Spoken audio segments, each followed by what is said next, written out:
Chers candidats, bonjour et bienvenue dans cette vidéo que je vous fais. Cette vidéo, c'est une vidéo que je vous fais à la suite d'une autre où j'exhortais vraiment les candidats franchisés à aller jusqu'au bout de ce qu'ils ont décidé de faire en prenant la décision de se mettre à leur compte par le biais d'un système de franchise. Chers candidats, je ne sais pas si vous avez eu l'occasion de regarder cette vidéo.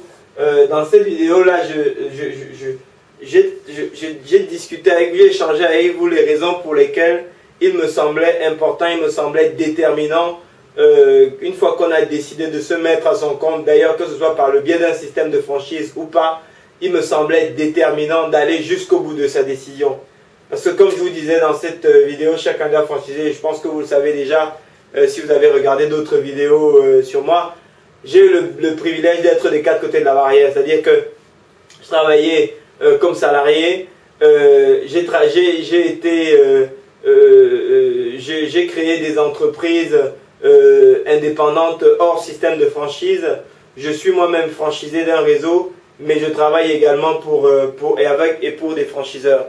Donc ça m'a permis de voir réellement les différentes positions, les différentes postures, et je me suis dit plus que jamais, ce qu'il faut, c'est réellement arriver à implémenter son projet. Mais ce que je vous ai dit dans la vidéo précédente, qui est une chose partiellement erronée, c'est que je vous ai dit que l'implémentation de votre projet vous apportait un élément fondamental, c'est que qui différencie un élément fondamental qui différencie la situation de salarié de la situation d'entrepreneur, c'est que quand vous êtes salarié, vous échangez votre travail, votre travail en fait, c'est-à-dire que vous travaillez et à la fin du mois, vous avez un salaire. Voilà. Donc vous échangez du temps pour de l'argent. Donc ça c'est la situation que vous vivez quand vous êtes salarié. Et je vous ai dit la chose suivante, c'est que quand vous êtes entrepreneur, la différence fondamentale, c'est que vous ne dépensez plus simplement du temps pour de l'argent. C'est-à-dire, vous n'êtes plus simplement dans une situation où vous travaillez et à la fin du mois, vous avez un salaire qui est plus ou moins fixe. Parfois, on dit qu'il y a un variable, mais en réalité, la partie variable, de toute façon, il y a un plafond parce que de toute façon, le nombre d'heures que vous pouvez travailler, il est limité. Et donc, je vous ai dit, l'un des avantages de la situation d'entrepreneur, c'est que vous étiez capable de capitaliser. Donc, c'est ce que j'écrivais ici, vous êtes capable de capitaliser au maximum sur votre travail, parce que l'exemple que je prenais, c'est que si vous avez 100 000 € d'apport personnel que vous avez mis de côté durement pendant toutes ces années de travail, en travaillant à la sueur de votre front, et que vous ouvrez par exemple un restaurant, vous sortez 500, au bout de 5 ans, vous pouvez vendre ce restaurant 500 000 €. C'est une capitalisation que très peu d'activités salariées vous permettront de faire.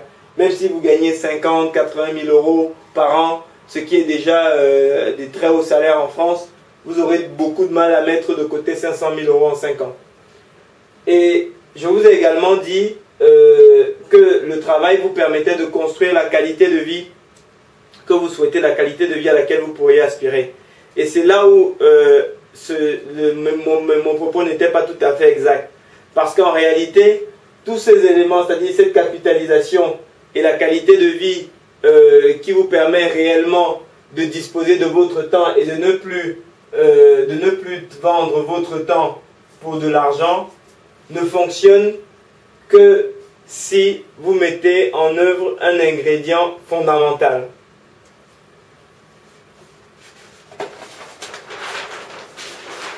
Et cet élément fondamental, chers candidats franchisés, ça s'appelle de l'innovation.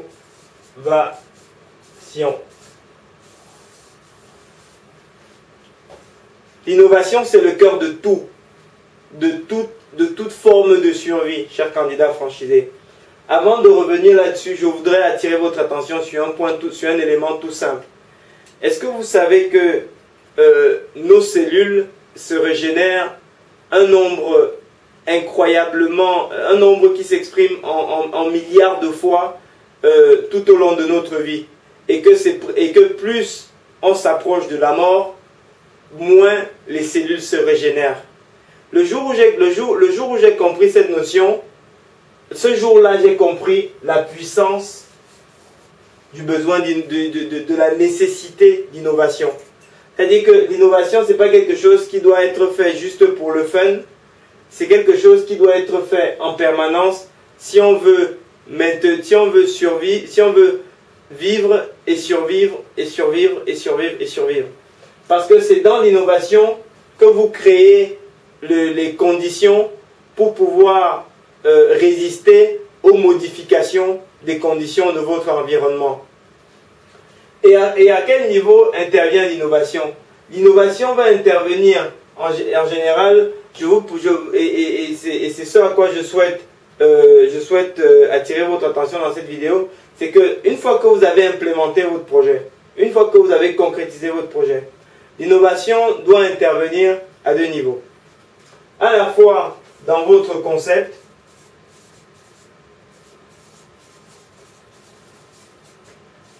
pour pouvoir produire mieux, être plus efficace dans le travail, acheminer plus vite, avoir plus de clients satisfaits, vendre plus, etc. dans le concept.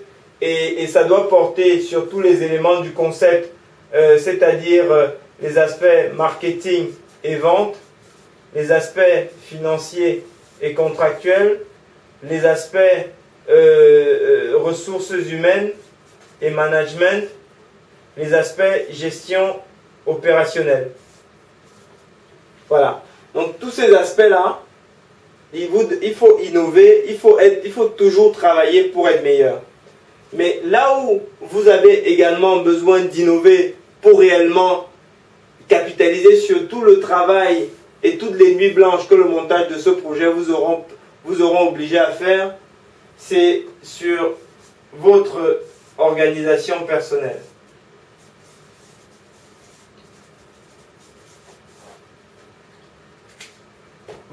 C'est sur votre organisation personnelle et notamment organisation en temps et en argent et en investissement financier que vous devez travailler.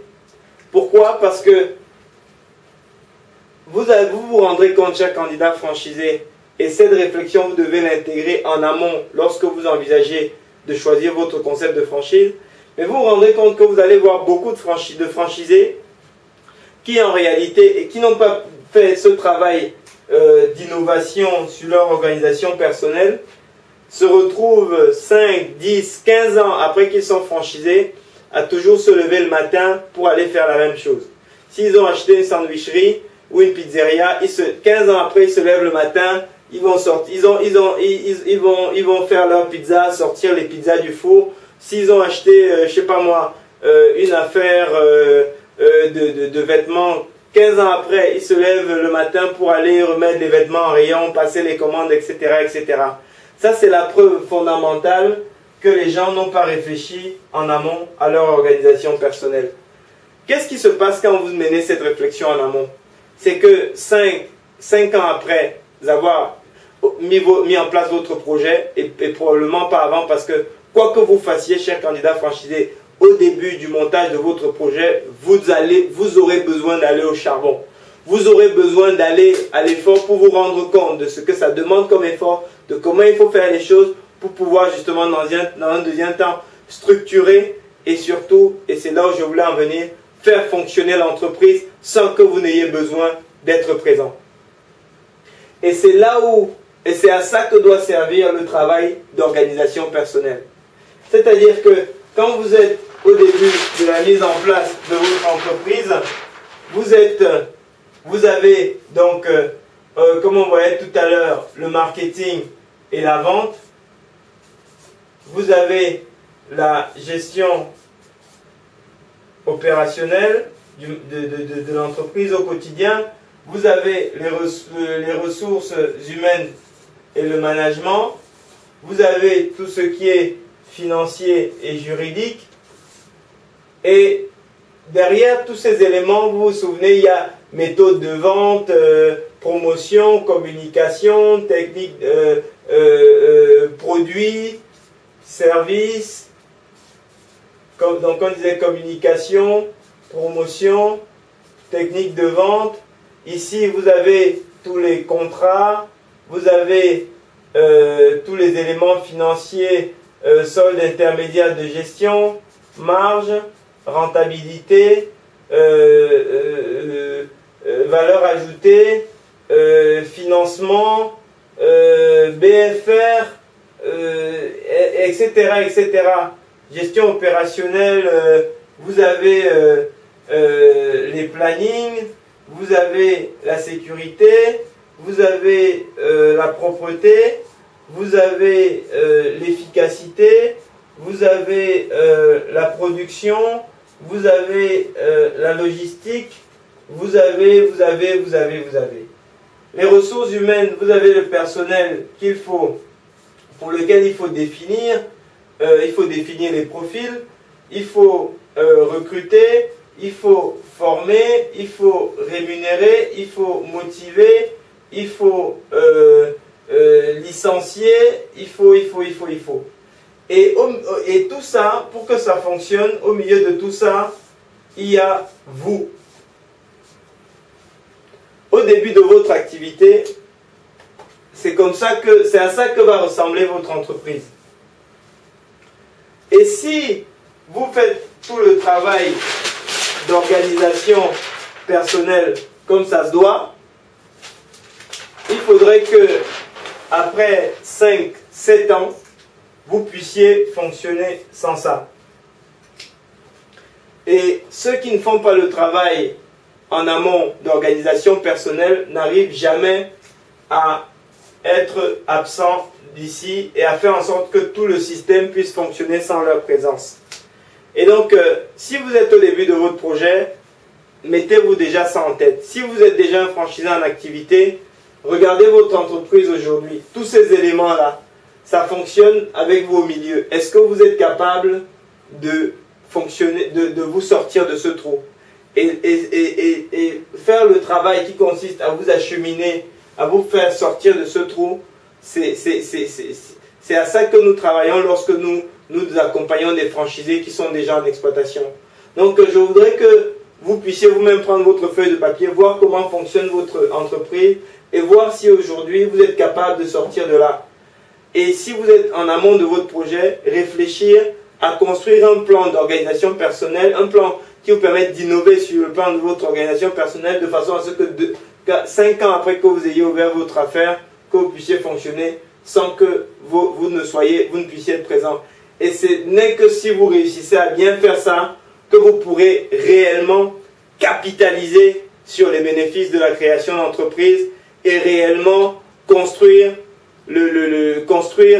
la qualité de vie que vous souhaitez, à laquelle vous souhaitez réellement aspirer en tant qu'entrepreneur et la qualité de vie que vous méritez réellement en tant qu'entrepreneur. Parce que si vous n'êtes pas capable de vous sortir du fonctionnement de votre entreprise, sachez que vous n'êtes pas entrepreneur. C'est faux que vous êtes entrepreneur. Et c'est en ça que je disais que toutes mes autres vidéos ne sont pas justes si vous n'avez pas compris ce point. Si vous n'êtes pas capable de vous sortir du fonctionnement de votre entreprise, vous n'êtes pas entrepreneur. En réalité, vous êtes un salarié, sauf que vous êtes votre propre patron.